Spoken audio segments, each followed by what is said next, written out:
يا هلا والله بصديقي العزيز، يا رب تكون بألف خير. أهلا بيك في قناة شينو اكس دي جي.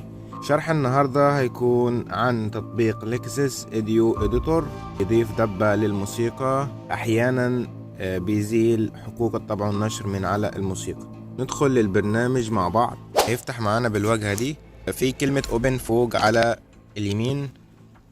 هنا بيقول لك اختار موسيقى من اللي عندك على الجهاز. طبعا انت تختار الموسيقى اللي انت عايزها. انا هختار موسيقى وارجع لكم مرة تانية.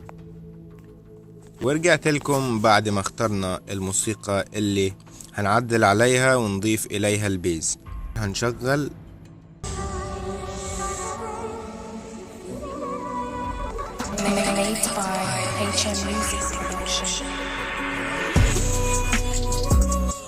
كل اللي عليك هتروح على الثلاث نقط اللي فوق على اليمين. بعد كده تختار خانة effects، وبعدها تنزل على الخانة دي.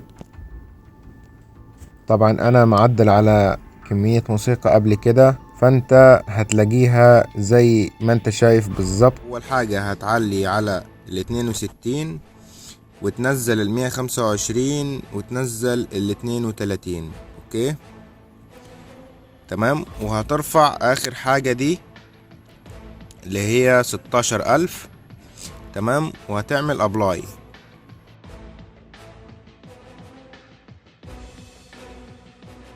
ندخل على الثلاث نقط اللي فوق ومن افكتس برضو، وهتدخل على تعلية الصوت واللي هي الخانة دي.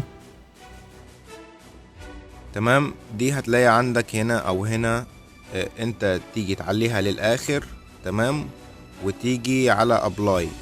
طبعا مفيش اي مشاكل بالنسبة للصوت.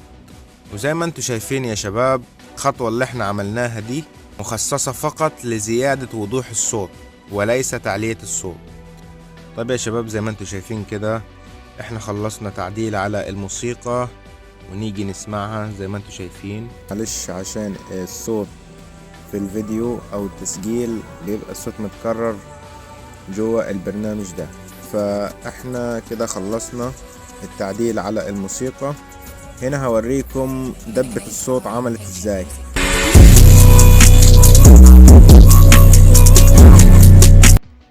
في فرق واضح في دبة الصوت زي ما انتم شايفين يا شباب. الدبة علت معانا وصوت الفيديو وضح معانا. طيب نحفظ الكلام ده كله ازاي؟ هنروح على كلمة سيف اللي فوق على اليمين. تمام. هتروح على الخانة اللي فوق دي على اليمين، وتختار مجلد عندك اي مكان تعمل حفظ. بالشكل ده يتم حفظ الموسيقى اللي انت عدلت عليها. وبكده عملنا سيف للموسيقى، هتلاقيها على الجهاز بتاعك. وشكرا على المشاهدة يا شباب. ولو عجبك الفيديو ما تنساش تضغط لايك واشتراك في القناة وتفعيل زر الجرس ليصلك كل ما هو جديد وحصري. واشوفكم في فيديو جديد. مع السلامة.